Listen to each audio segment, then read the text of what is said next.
sippers? Welcome to the Tea With Me podcast with me, Shane Todd. It's Friday. It's a guest episode. I'm not going to do a long intro because this is an episode that I really enjoy doing. I think you're going to enjoy listening to it. We talk about funny things. We talk about serious things. We get angry. We get sad. We get happy. All different things, because my guest is Ryan McMullan. Ryan is an absolutely brilliant singer-songwriter. You will know some of his songs. You will know that he's toured with Snow Patrol, Ed Sheeran. He's absolutely killing it right now. Well, he's not able to do shows right now, and that's what we're going to talk about on this podcast, and loads of other silly and stupid things as well. But we're talking about that. It's a really good episode. I think you'll enjoy it. Ryan is someone that did the live episode of this with us and was absolutely brilliant. Love chatting to him. Great guy. Turned into a little trub. Okay, he's a great guy. You're really gonna like him. But he is fantastic. And this was an episode that I really enjoyed doing. Before we get into it, let me plug two things. Patreon.com/teawithmepodcast. You want to support the podcast, you get a bonus episode. We get things like this HD webcam for for the podcast. I'm aware when I say HD webcam, I sound like a 55-year-old dad. We have one of those HD webcams, I believe. High definition, 1080p. I don't know what that means, but we have it. And we get things for the studio whenever we're allowed back in there and all that kind of stuff. Also, I'm going to plug our sponsor, which is Manscaped. Do you have pubic hair? Is it gleaming? Because if it isn't, go to Manscaped. Go to manscaped.com right now. Put in the code Tea with me. You get 20% off and free shipping. Manscaped is below the belt grooming. It is an electric razor called the Lawnmower 3.0, but you get loads of other stuff with it. And what you do is you take that down to your downstairs area and it comes out looking like, you remember when David Beckham hit that free kick for England against Greece and he had like really nice shaved hair, like really neat, really nice look? That is what you can achieve pubically. Manscaped.com. Tea with me for 20% off free shipping. Go and have a look at it.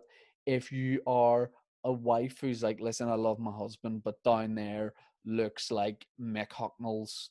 It looks like looking at Mick Hucknall from above. Get the Lawnmower 3.0, Manscaped. Tea with me, 20% off, free shipping. On with the episode. This episode cannot be stopped. Let's just get into it. My guest is Ryan McMullan. Cheers for listening or watching. Appreciate it. Here we go. Ryan, you've done a live episode of this podcast, but you haven't done like the podcast.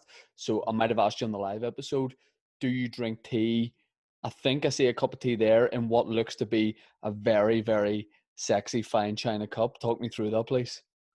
No, I don't even know where this cup came from. I know there's a chip out of it. You know, there's nothing fine. There's no fine china about it. I think I'm more disappointed at the color of it. Can you see the color of it? Yeah. What do you mean? You're saying that's too dark? Oh, no, too light. Oh, right. So what have you done wrong there, do you think? You put too much milk in? Well, no, I didn't leave it on the boil long enough. I use a pot to make the tea, and I feel like I was rushing myself because I didn't want to be late, when in truth, I should have just been a minute late and just had a perfect cup of tea. So do you boil water, pour it into a pot, and then boil the pot? Yeah. But that's too much. I think that's too much heat. Like, why are you doing that? I mean, the water is already boiled. So the water's boiled, but once you put it in with two tea bags in it, and then let it boil, then it just kind of, I don't know, it just helps the tea bags just ferment a bit better. Is ferment the right word? Yeah, I think it is. I've never heard it used when talking about tea, but I think you're absolutely right. And I think that we're definitely two guys that aren't working in lockdown because we're just fermenting our tea. How many cups of tea would you drink a day on average? Well, at the minute, it's about 15. Like, it's just nonstop because I'm sitting watching TV or I'm sitting trying to do something. What are you watching? Everything. What did I watch? I want to start that 2 Weeks to Live. Have you seen that advertised with Maisie Williams? Yeah, on Sky. I'll start that, but I've just finished The Fall. Fuck me, what a letdown. Like, you didn't like the ending, or you just didn't like the whole series? I loved season 1 and 2, but season 3, fucking hell, just get to the point. Like, were you sad? Were you sad when he died? No, I mean the last episode was great, but the 5 preceding it was boring as hell. It was like watching ER, like without any of the drama. It was just shout out to Dr. Carter and ER. What a guy! But the thing that I find difficult when watching anything filmed here, like Line of Duty is, no matter how good it is, anytime I see a location I vaguely recognize, I'm gone. Like no matter what's happening in the episode, I'm gone. I'm just thinking like, have I been there before? Flat out with the fall. I was just like, oh, that's the street beside Yeah. Queen. Jesus, yeah, you would walk. Yeah. So someone's being brutally murdered, and you're like, I used to go swimming there. Oh, Do you watch Line of Duty? I haven't started it yet. It's another one that I need to get myself on. It's a head fuck because the way they shoot it, so it's like it's not based here, but they film it here, so they don't have to. The locations don't have to make sense, and there's a really gripping scene in I think the first season.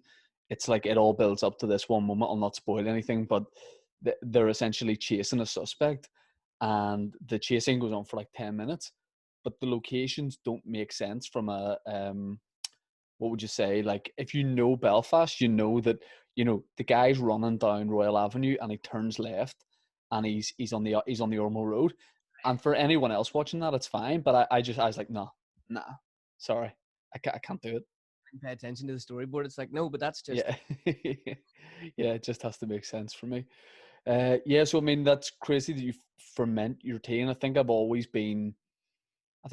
admired people that go that extra length with the tea, and I think you can taste a little bit of a difference, but I will never go in for a second cup straight away. man. You see, I think you need to do it. You need to come to my house and I'll make you a cup of tea this way. And I think you'll You never. think I'll notice the difference? Everybody that comes here is always like, "That's a great cup of tea." Like, and I'm like, yeah, it's nothing to do with, I don't have a magic gift with tea. It's just put it on the boil. Do you drink tea before you go on stage? Like when you're on the road and stuff, will you drink tea? No, it's normally booze, like, but Right, right, right. So booze on the road, and then when you get home, you're like, nah, it's tea. tea in the morning, booze at night. I Do you feel a need to like live up to like being a sort of musician on the road and on tour, and do you feel like you're not really into the booze, and secretly you would just love a bit of Tetley? I well, if lockdown has taught me anything, it's taught me that I am not an alcoholic. I'm actually okay without it. But whenever you're on tour, sometimes it feels like that. Um, I want to say, I mean, it's not rock. I've never seen a rock star sort of with tea because it's not a cool look to blow on your drink. You know what I mean? If you were on stage in between songs, just if it burnt your lips, that's not a rock star look.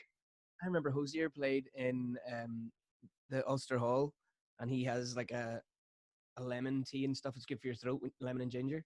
Yeah. I remember somebody putting it out and him like taking a drink of it and kind of like taking a drink of it after. I have to leave the concert at that point. I was like, I can't appreciate the music. That guy's just, he's burnt his lips. I can't have that.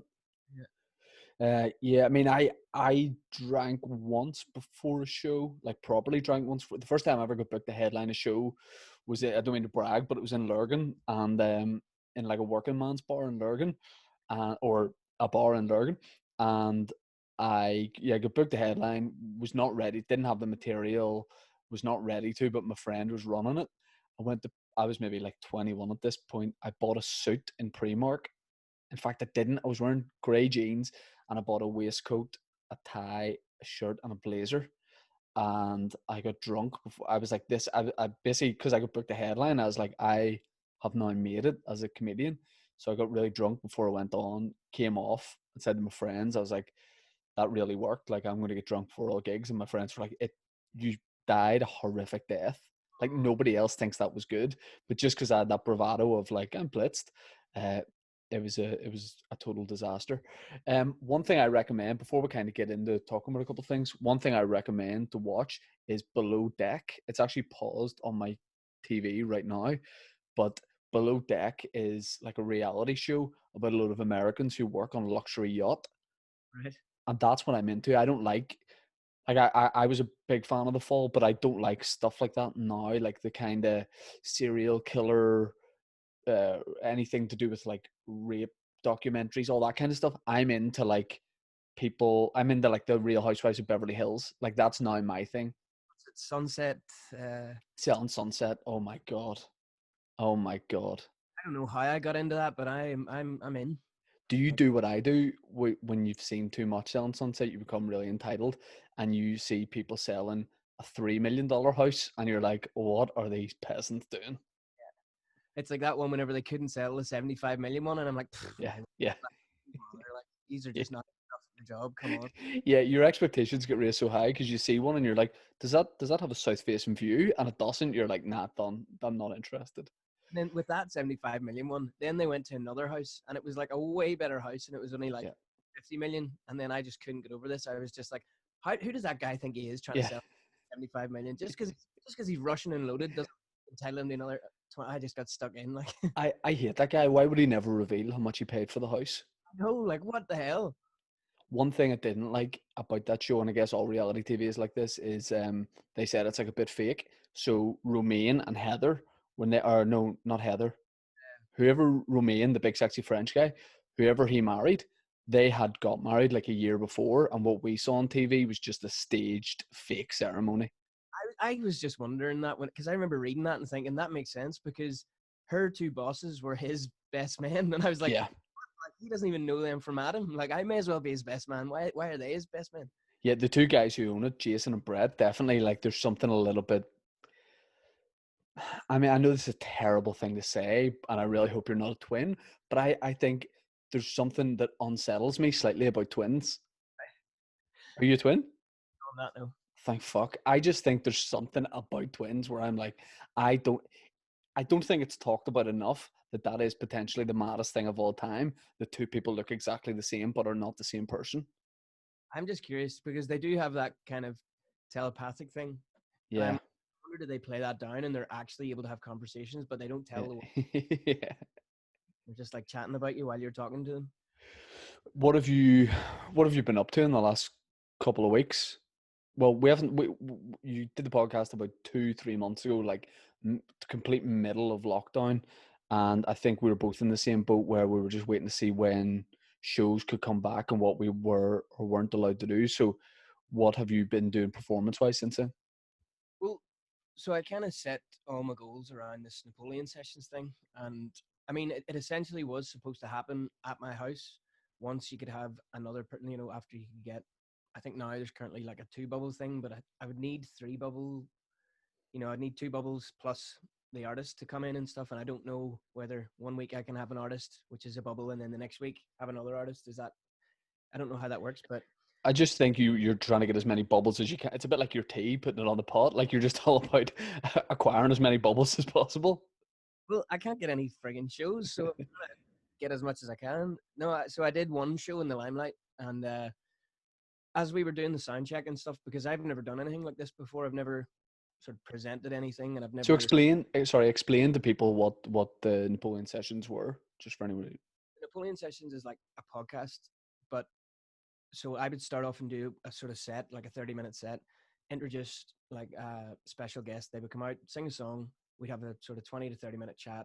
They would do a 20 to 30-minute show. And then we would do two songs together, one of theirs and one of mine. And that was pretty much the whole premise of it. But I've never filmed anything before. I've never hosted like a podcast. I just sing songs, so it was all a big challenge.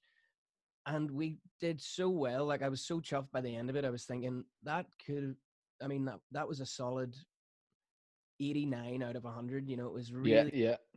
and all the smallest wee issues, I was like, we're going to get them next week. It's going to be great.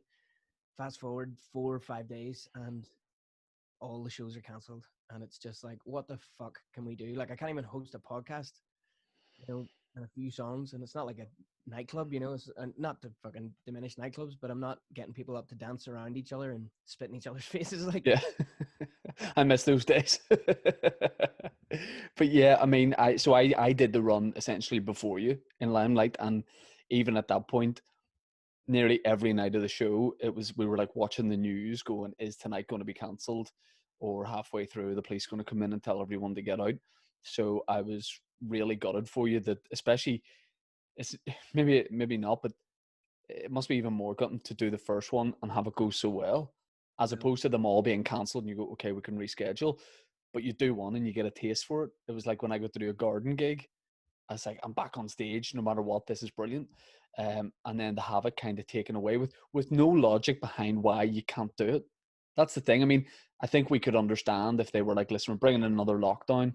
Well, that's fine. There's not going to be any shows of any kind. But how come I can still do stand up, but you can't do music. You know, like you say, there's not a mosh pit. Yeah, I mean, see, this I get a gripe with this sort of stuff too. Not so much with you because I want everybody who's working to keep working. That's why, like, I'd never sort of talk about, well, how come comedians can do it? But what I will talk about is how come, like, churches can still have sermons and stuff. Because other than the fact that there's faith involved, it's a guy on a stage asking a load of people to say amen at the same time, asking a load of, there's so many similarities between what sermons are doing and what I want to do.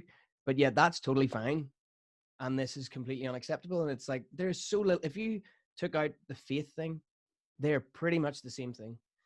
But that's, but I am annoyed that comedians can do what they do and musicians can't, because it is what comedy has never really been seen, I think, by performers of all kinds and audiences it has, but in this country it's never really been seen as part of the arts. It's only at the start of all these discussions that people like me are being included in that, which it just feels like one big thing, because we go to performances and we deal with sound engineers and promoters and it is just one big thing. But how come singers can't? I have so many friends like you that are involved in music, and it's brutally unfair that you can't do what, we do something that's so similar.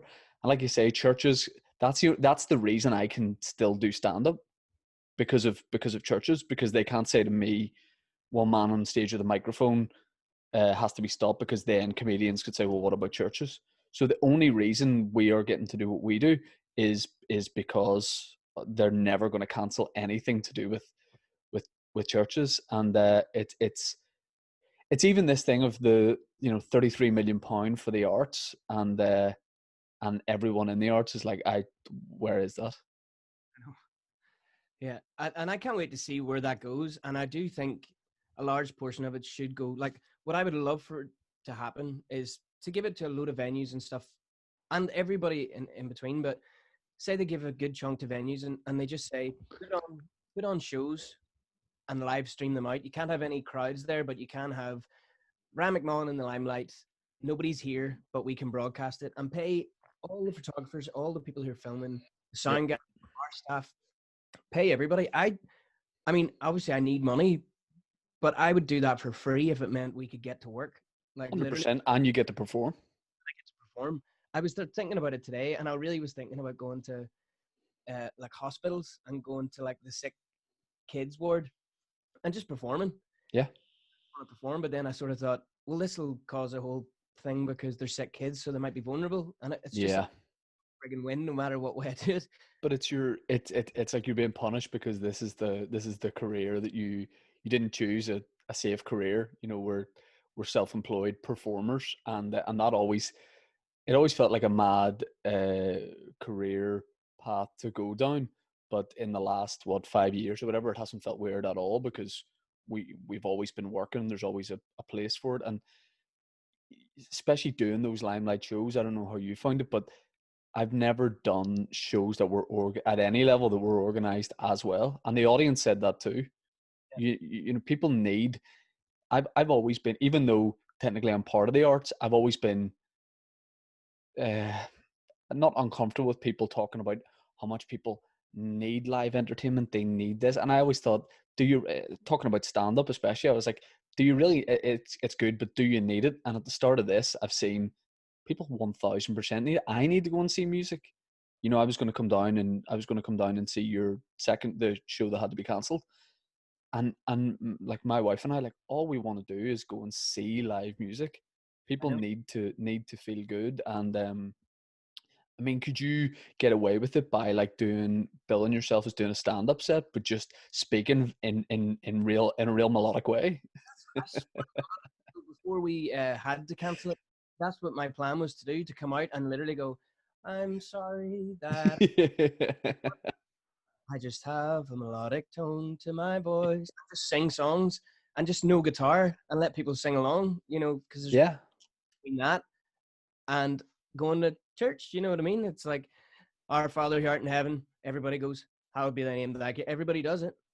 Yeah, and a couple of guys will put like a little bit of a singing style on that, show a little bit of flair. I saw I put a tweet out about that Limelight thing, and you and I were talking on Twitter about, the fact that you were going to organize a load of musicians to go up to Stormont and busk. I think that would be phenomenal if you just got a load of people together, and you're all playing instruments. Because it's it's not a, what would the word be? I mean, it's not a violent way to go about it. It's a very, very, very peaceful form of protest.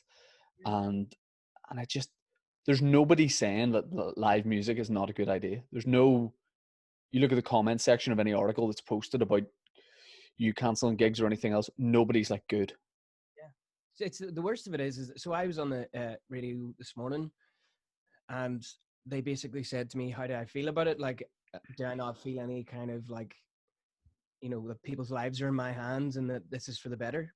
And I was just like, show me one piece of evidence that proves that live music corresponds in any way with this, and I will be your main advocate. I will be like, lads, we're not going on stage because we have people, but they're not. And then their response to me was, well, there is proof because we've seen it in such and such and such and such, where the people with large gatherings. And I'm like, I just wanted to stop and be like, hey, hang on, that's large gatherings that you're talking about. Yeah. Live music. You're saying that large gatherings and the Limelight with less than 200 people in it is not a large gathering. Like, it's just fucking bonkers, man. But the a couple of MPs and MLAs or whatever, I don't really know what they are. They've got in touch with me about that, and they've given me a bit of advice. Talking about I should go up on a Monday or a Tuesday because that's when they're all in. And the complete rebel MLAs being like, listen, I'll leave the back door open if you want to go around. And they were basically saying, if this is happening, give us the information and we will make sure that the MPs and all they have to go out and watch this and see it. Because I've seen a couple of things where, we are doing peaceful protests here and there, but let's fucking turn up on their doorstep. Let's see if they like that and if they can answer any questions, because they haven't answered one. Even with the 33 million, they still have yet to answer where the fuck that's going. Would part of you respect it though if they were keeping that 33 million for, if you went up there with a load of musicians and you guys started busking, and then there was like the greatest light show you've ever seen of all time, and Arlene Foster came down on a wire with an electric guitar and started just cutting a big Guns N' Roses riff? If I'm too honest, that woman could save the world and I would still have an issue with her. Like, I mean, it's a lot of them. It's the whole thing, and it's the lack of answers. It's I mean, is there anything legally? Is there anything stopping an outdoor gathering of people going up? I mean, everyone could just be going for a walk at Stormont, couldn't you, and just happen to run into each other? Yeah, and as long as everybody wore a mask and stayed the 1.5 meter apart, no one can say anything. But I don't know. What song would you sing? Wonderwall over and over again. I think by the 10th time they'd be like, look, whatever you need. You got gigs. They're fucking clumpets. I mean, it's ironic that you just want to do your job and they aren't doing theirs. Exactly, and they're still getting paid for theirs. Oh yeah, still paying them with our tax money to do their jobs that they haven't done for 2 years. And all I want to do is my job, and I can't do that even to fucking a small number of people. So at the minute with stand up, I can do indoor shows and I can do certain outdoor shows, but obviously with that's the only thing we have to really take into account as stand-ups is the curfew. What is for live music? Can you play outside? I think I can play outside, but the issue with it being is, one, we're coming into winter. Yeah. So you can't really do it if there's a load of rain, really. And two, it's going to be freezing. People are going to watch an intimate setting. Yeah. Different if it was like Custom House Square where everybody's there and you're close together and there's pints going and stuff like that, but none of that's allowed. And also to do it would completely outweigh the cost, the cost yeah, more than what you would come back in with. And it's not about money. Like, genuinely, I would do it. Of course. But if everybody else gets paid, I'll do it for free, no problem. But there's just so much cost in it. You kind of go, I don't even know how to approach this. And I know that we're all looking into it. Like, my managers and stuff, they're all flat out trying to find something, but at the minute, it's just every door we come to is just locked. What about musician friends of yours in different parts of the world? What are other experiences people are having? Um, I don't really know. To be honest, I've been more focused on here lately than anywhere else because if your own house isn't in order, you can't really look at the other one and complain. Would love to talk about the presidential election, but in truth, as much as it was a fucking train wreck, look at the state of our government. So we can't even. I wanted to slag it and laugh at it and be like, Jesus Christ, but can't. Well, I do a bit of stand up about that now, about how our politics and our government is so fucked and so polarized that now everyone's like, listen, let's just start talking about American politics. Like people have just started to en masse way into American politics, and like none of us understand it, but it's like it's it's fashionable to have an opinion one way or the other. I thought that debate was very, very enjoyable because it was so bad. Fucking hell, it was awful. I was watching it going, did this act like it almost reminded me of, do you remember them uh lip sync videos Yeah, yeah, yeah. for footballers? It almost looked like it could have been something like that. Like somebody just took the audio and put their own over the top. It was that ridiculous. I mean, do you feel like I do at the minute, which is that everything is fucked, like all around the world, like America, like so I was looking forward to heading over to America. We do shows there, but now I'm like, would I want to go back anytime soon? What am I going over to? Is it like I think it is in my head, which is this like lawless kind of free for all shit show, or actually is that just the way it's sort of being portrayed to us? I don't know, man. It's one of them funny things because I know quite a few Americans and they're all on the right page. They're all Yeah, just as normal as we are. Normal. Fuck. To yeah. we all let whoever be what they want to be what they want to be, and we treat everybody with respect. So talking to them, they're kind of going, "Oh man, this country's fucked." But then you would see them, and you're going, oh, "That's not too bad because at least they've got people like you." But fuck, the whole But they world. have, they kind of have the option of, if you look at somebody like Joe Rogan, who's probably the biggest podcaster in the world, who just thinks LA is just a write off, like a lot of people are doing. So he's moving to Texas, but he won't make a whole scene move with him. Like three stand ups I know are going to move to Austin, Texas because of that. But we don't have that luxury here. Like if you just got fed up of Belfast and you were like, listen, I'm going to Macrofelt, it's still close enough that you would know what was happening in Belfast. Jeez. Yeah, no. Did you see the house that he bought? I didn't see the house. I saw the studio that he built, which is bigger than my house. I saw a photo of it the other day. It's like 15 million, but it's just this monster of a house. I was just like, you are gonna run through that 100 million like it was nothing. Would you do that? Do you think? Would you be someone who you think down the line would be like, I need to get away from it all? You like being in a city? You like sort of being around a little bit of madness? I mean, obviously the dream would be have like a nice-ish house in the city, and then have your nice big house out, and then go to the city when you need to, but mainly be in the country. Yeah. But like, yeah, I mean, I definitely have that thought too. But it is that thing of here being so small that like it wouldn't make sense because you could always get back to the country house. If you're like, listen, I'm doing a show in city centre. I'll stay in the Belfast house. Like for an extra 20 minutes, you could get back to your actual house, Not like LA and LA, New York, or whatever. Yeah, I mean, I'm supposed to have shows in America next October, November, and I don't know if that'll happen. uh, uh, yeah, I always try to be like optimistic about this kind of stuff, but even I've got shows lined up for the end of next year.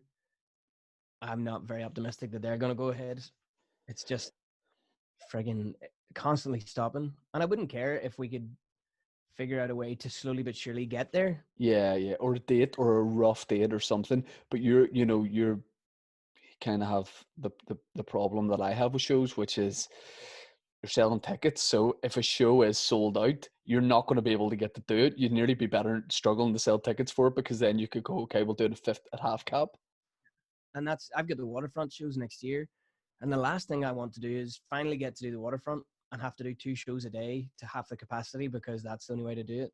If I have to, I have to, but I'm hoping that that doesn't happen. But and then selling tickets for the Napoleon sessions, I was all like, great, people are interested in what I'm trying to do here, and that's amazing. And then the shows had to get cancelled, and I was like, well, I can't ask people to also hold their tickets for these shows when I don't know the date of them, and I'm Yeah. still able to hold on to the waterfront tickets.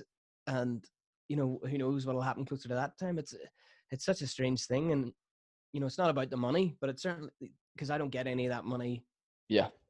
until a certain point. But you're talking about booking agents, you're talking about promoters, you're talking about everybody who works on the event, so it's all of our livelihoods online there. But Do you think you would still do? I mean, you should definitely still do the podcast, but why not do like, well, I guess the time of year, you're right, but I was going to say like an outdoor type thing. Just in somewhere picturesque, that might be really nice, something like that. yeah, I'd love to. You have to get a what do you call them? It's like a health and safety officer has to come out and do a risk assessment, and you have to provide that to whoever it is you're supposed to provide it to. And if you can't do it in your premises, like we were going to try and do it at like a house. Yeah. You can only have 6 people at a house with 2 bubbles, and the artist would be a third bubble. And if you do it on like a piece of land that isn't private property, it's 15 people, and you have to get all of that stuff, as well as build the stage and get an internet connection out there and all that kind of crack. So it's just every door, man. Honestly, it's Yeah, I know. But do you think, like, could you see yourself, in the meantime, like looking at like different things to keep busy in terms of like different creative type projects? For example, I have a friend who's a musician who's just started to write scripts yeah. because she has had so much experience being like singer-songwriter and doing bar gigs and that kind of thing. I think a lot of people are turning to slightly different things, but then it's still within what you're doing. Does something like that appeal to you, or are you just able to like do a lot of writing and maybe a little bit of recording? Honestly, the writing side of things, I genuinely feel so defeated at the minute with all of this kind of stuff. And like, been going to bed lately, and this is a terrible headspace to be in, and I'll get myself out of it. Like, but going to bed early enough, just being like, fuck today, I'm just gonna go to bed and start the next day. And it's just not healthy. It's not a healthy way to be going to sleep. But I was in the car today, and I thought of this idea of, what if the world was going to end in a week? Like, what if we were all told in a week the world is ending, you have 1 week? And I thought about just making like a 20 to 25 minute movie on it. And it started off with just me driving in the car, and like Lovely Day comes on the radio, and I just start bursting out crying, and nobody really understands why. And Yeah, then cut to getting it home and just like picking arguments, because it's like, is that really how you want to spend your last week, getting yeah, fucking drunk with your friends and not spending time, like just, and then seeing a bunch of people partying in a field, being like, if I'm going out, this is how I'm going out. oh yeah. Just trying to, that was kind of an idea that came into my head today in the car. If you had one last on that, if you had one last night, if they were like, listen, we're just kind of going to hit reset, we're going to hit reset and planet Earth here, we're going to blow it up, and then listen, whatever happens after that happens. If you had one night left, where are you going and what are you doing? Ooh, I mean, it is a big question. it's a big one. It's not a stock question. I ask people on podcasts, being like, listen, everything's fucked. You've one night left to live. What are you doing? But I would be very keen to know what your plan. And by the way, you're getting this news at about 5:30 in the evening, so you have a little bit of time to plan, but not loads. Um, I don't know. I think that if you were guaranteed that it was definitely ending, I Yeah, think something stupid, like drive, um, just drive off like Cave Hill, drive up to the top of it and just drive off it. just at full speed. You just go for it, and like take heroin or something and just You feel so backwards. you would want to get there before the end of the world, Kill. You'd want to get there first with like a rock, like a movie scene way to go. I just think like when am I ever going to get the chance to drive off of a mountain, you know? So if there was ever a time, it's whenever you've only a couple of hours left to live anyway. I I think I would, as quickly as I could, download Football Manager and just Yes. honestly see what I could do in a real pressure situation with like a non-fancy team round the bottom of the Premiership. I mean, like, listen, the heat is on here. Can I get Fulham to mid-table? I think that's what I would be doing, and I'd maybe have a can of cider.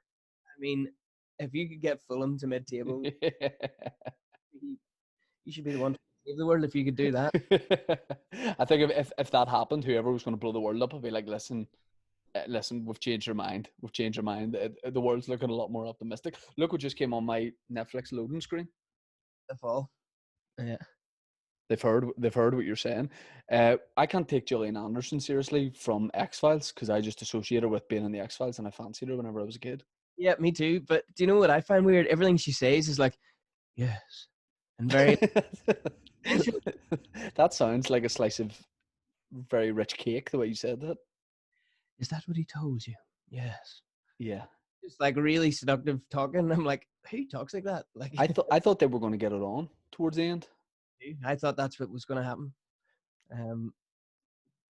But yeah, that would have been a queer twist in it. Like, Yeah, I mean, I don't know. The whole thing with gigs, I'm thinking it is kind of gonna be fine at some point, however far away that point is. And until then, like the podcast has definitely been for me something really good to kind of fill time. yeah, man. That's kind of because the Napoleon Sessions essentially is a podcast. It just includes other people's music.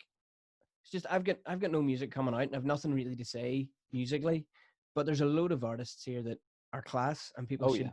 hear their music. And if you know, it's if I could present that in any sort of form, I'm just glad to hear them and to talk to them. And if anybody wants to watch it, even better.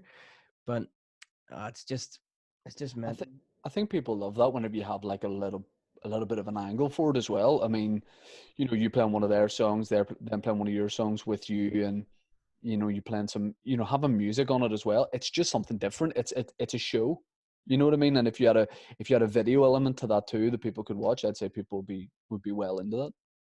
And it was so good, man. And I think the funniest part of the night was I got a message the next like after the show. I looked at my phone. There was a message from this girl, and she was like, "Hey, I turned up tonight. I bought 6 tickets at £150, and I arrived there, and they told me that I bought the wrong tickets and that I should have been here last week at some guy called Sean Todd."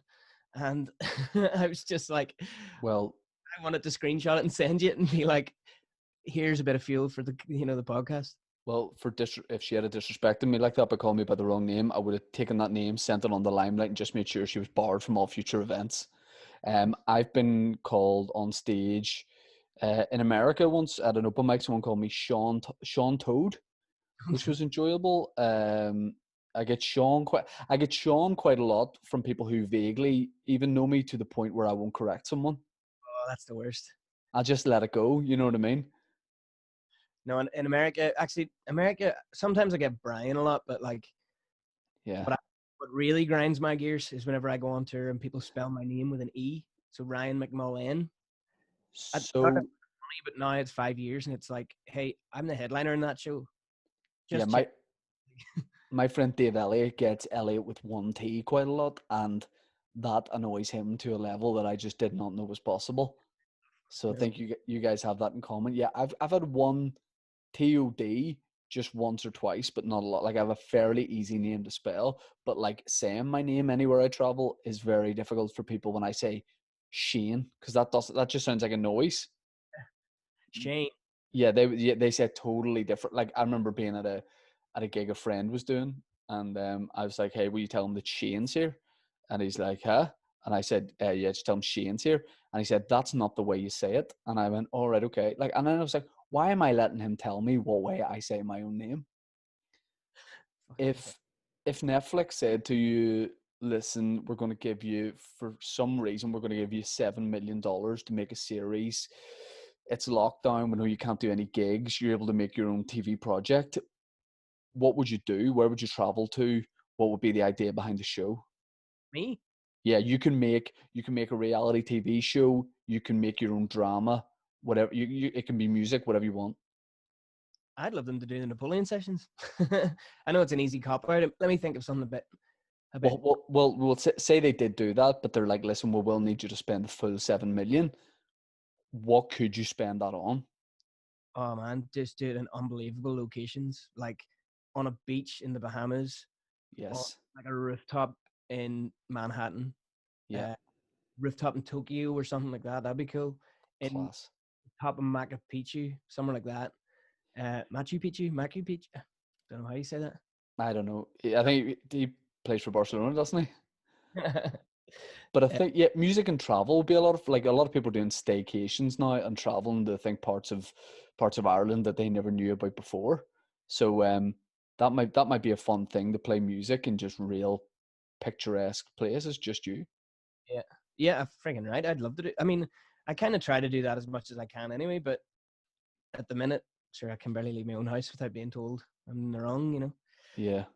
Do you Um, think though, with if you're uninspired to write at the minute, and I haven't written any stand up in a good, I went through a phase of like no writing at the start of the lockdown, then loads for a very short time, and now nothing. But maybe you will get, feeling kind of defeated, not being in a good headspace. Maybe that will come round to being a time where you write a lot and you write really good stuff.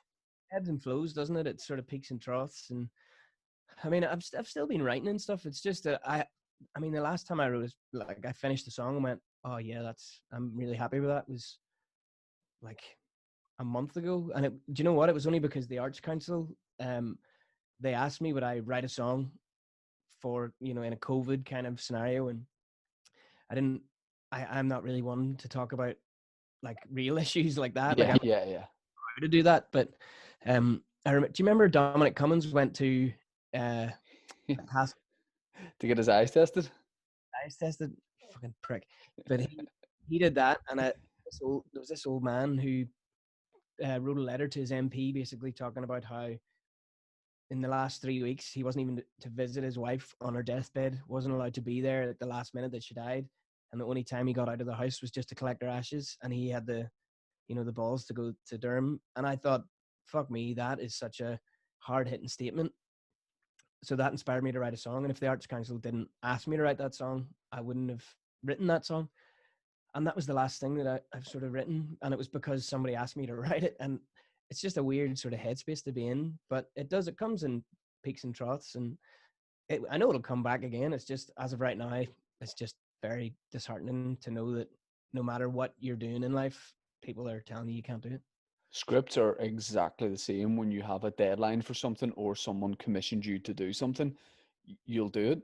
But it's like homework. When have you ever, the dream scenario looking back would be when you get given your homework, you do it then and there that day, and then your time's your own. But we always just did it like minutes before the deadline. And that's kind of the way writing now is like, you write kind of when you have to. But I don't know. I mean, the the the the big thing, like you say, is if you have a rough date where you're like, this is when I can do what I normally do, and you can work towards that. Even if you had that month in mind, and even if it wasn't that month, you would immediately start to feel so much more positive, so much more optimistic, because there is a finish line in sight. But when people say things like, it won't be for a year, people throw about 6 months, a year, whatever.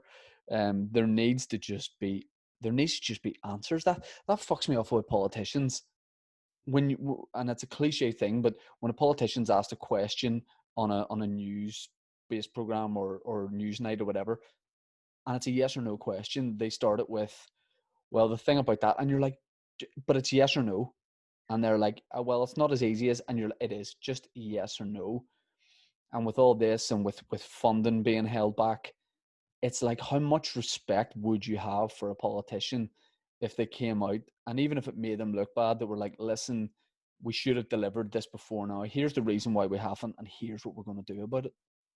It's fucking ridiculous, man. What I hate is that they act like they're doctors because they put this in place because they think that it's a medical thing, that if they've just took it into their own hands, that this must be the problem, therefore we'll take that away. And then, as you say, you ask them, what day is it today? And they go, well, here's the thing about that. I was on the phone yesterday talking to such and such, and they told me this thing about hamburgers. And then them hamburgers, all of a sudden, they were driving downtown, and they said, and it's like, I just asked you the fucking day. Yeah, Like, yeah, yeah. I'd love to get like Arlene and Michelle and Connor, Connor Murphy. Is he the Yeah, finance guy? yeah, yeah. And bring them on to Stephen Nolan. And just say, Stephen, you just sit there and chirp him whenever, but not all the time. And just let me ask them direct questions. And then every time they start to do that, I'm just going to go, "Ep, ep, ep, ep. You're talking about shite." Or put like wee electric shock things on the Yeah, finger. yeah. Like, venture, just hit the button. No, start again. Just give me the fuck. Great idea, but I can't see Nolan being like, listen, I'll take a back seat, Ryan, you lead this, and I'm happy to just chip in as and when. I mean, one person unlike us who is definitely not uninspired right at the minute is my man Van Morrison. Fans about to churn out a whole album. He's ripping, and I don't know why. Why are people so annoyed that like he has his opinion, right? And it's not the same opinion as like I do think COVID is very real.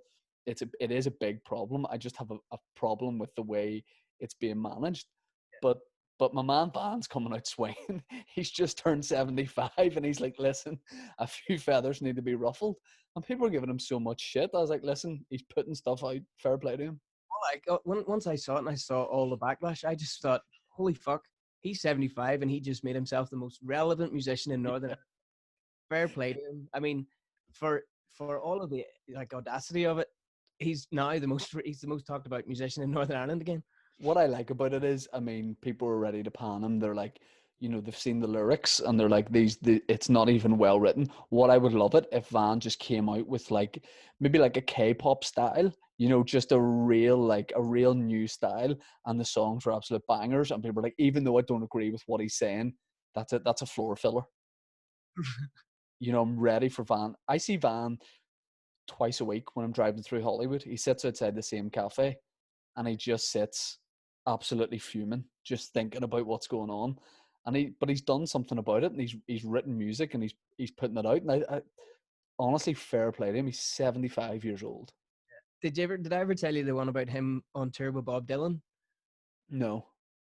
I was told this story, so it's obviously not. It's like passed on, but I'll tell anybody that wants to hear it. But basically, they were on tour with each other, and every night they would alternate who the headliner was. They're two of the biggest stars, and this is whenever they were. Yeah, yeah. Had a day off, and Van had a private jet, and it was going to New York. Bob Dylan had to get to New York because he was doing a TV show, and he didn't know how he was going to get there. And one of his team was like, "Sure, Van has a private jet. He's flying there tonight, so you'd be there for tomorrow. Why don't you ask him?" He was like, "I will."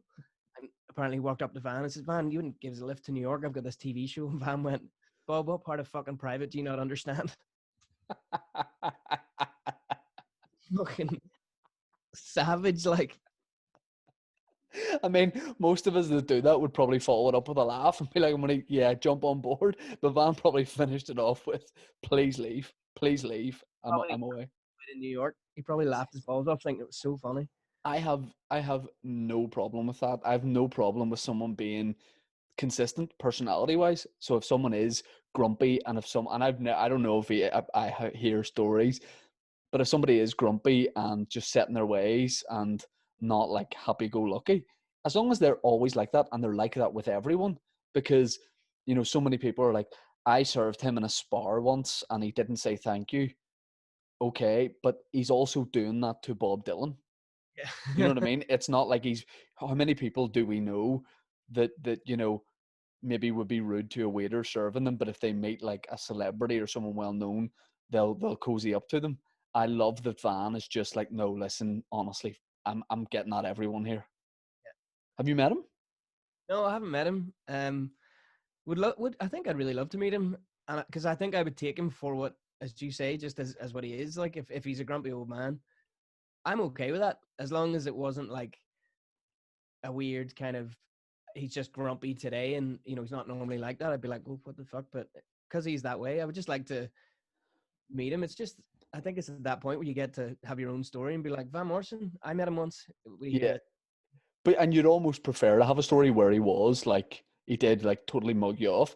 But then I heard someone say, a friend of a friend said that they went up to him in a cafe in Hollywood, and he just sits there like having his lunch or whatever, and they said they went up and said like, "Here, I'm a really big fan," and I was like, "Oh no, what did he say?" And they were like, "Oh, he was just chatting to me about some songs and was just really polite and nice." So yeah, there's probably a good time to like catch him at, and I remember I think me and my dad were having lunch in Hollywood, and the first song, it must have been somebody else because my dad like would hear stories too, all being from Hollywood.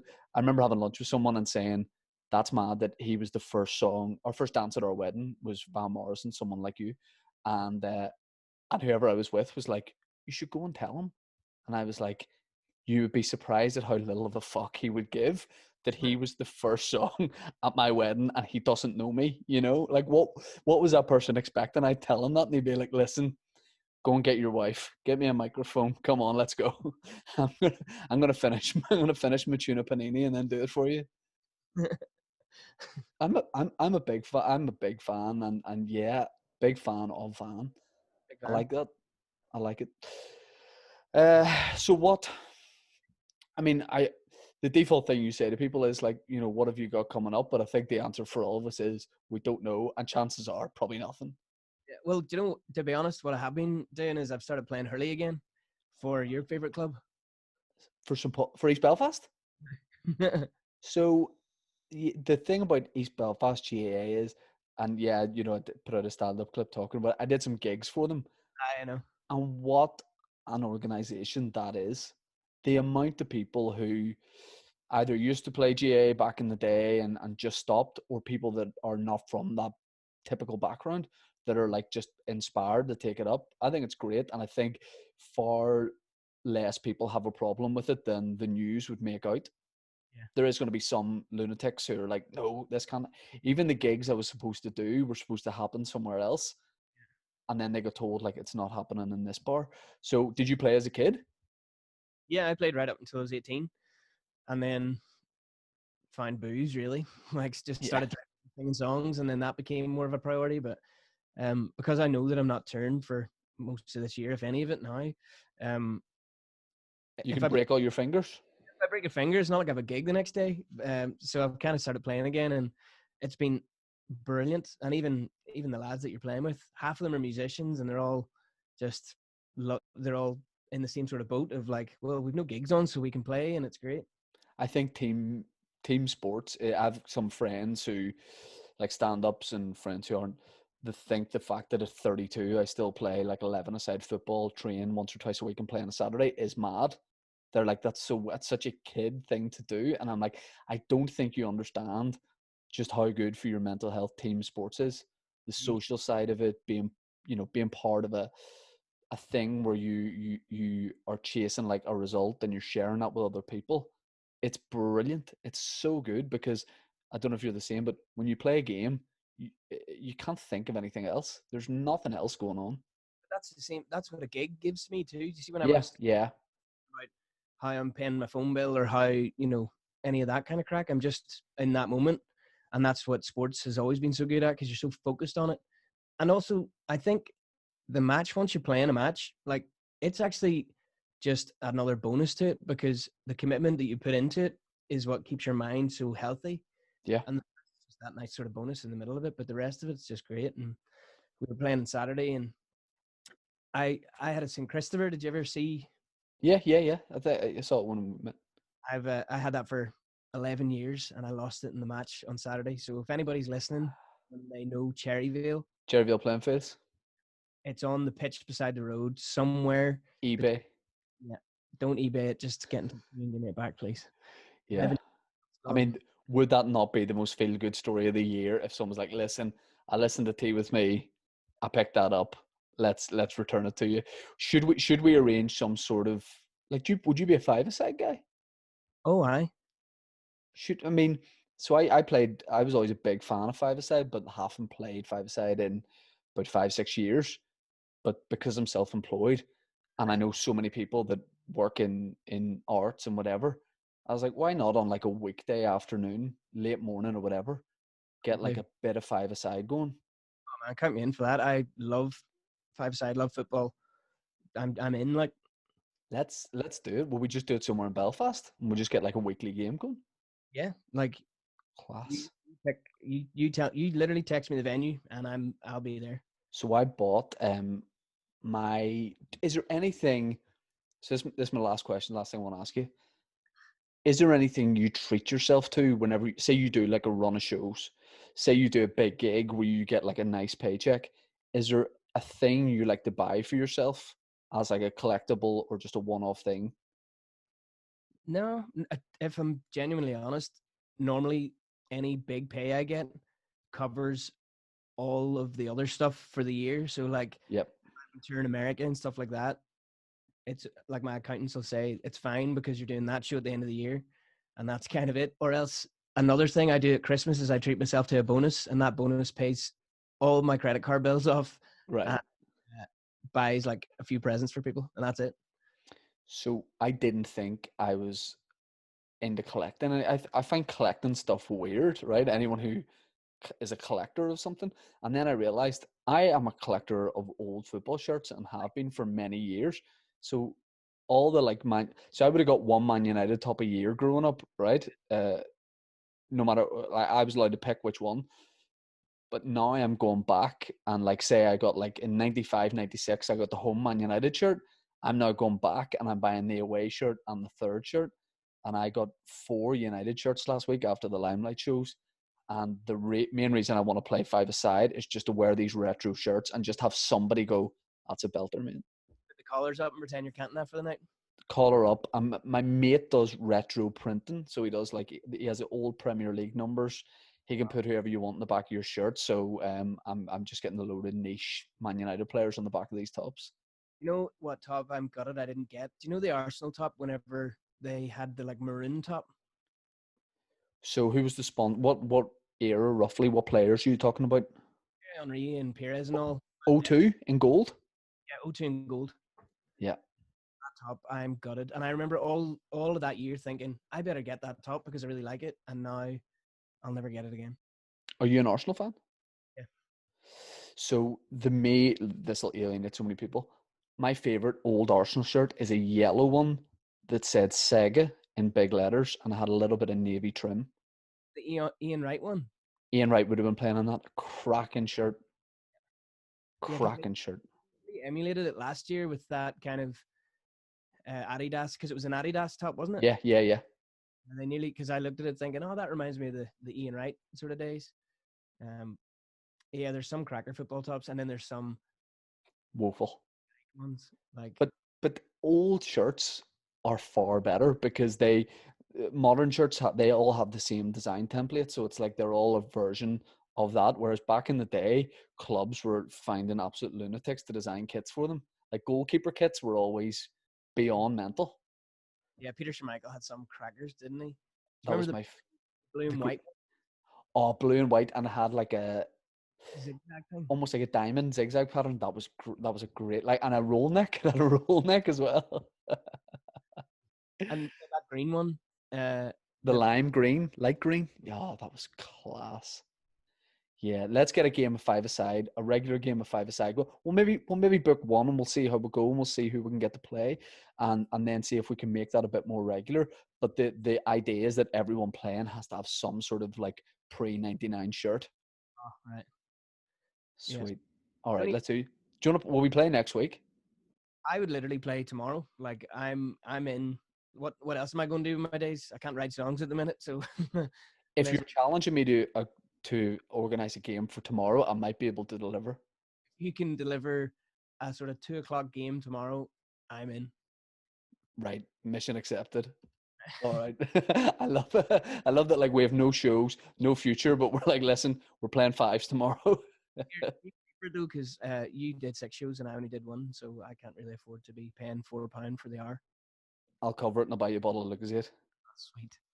and an orange. All right, man. Well, look, I was going to say I'll hopefully see you soon, but hopefully I'm going to see you tomorrow. Shin pads on, taking it very seriously. We'll get down early for a warm up. But it's on. I'm now going to try and make that a reality. If you can make it happen, I'm there. But if you can't, pick another day. And Play next week. any day during the day, I'll be there. Like Sweet. All right. Well, listen, let's formulate a plan for marching on Stormont. Let's storm the building.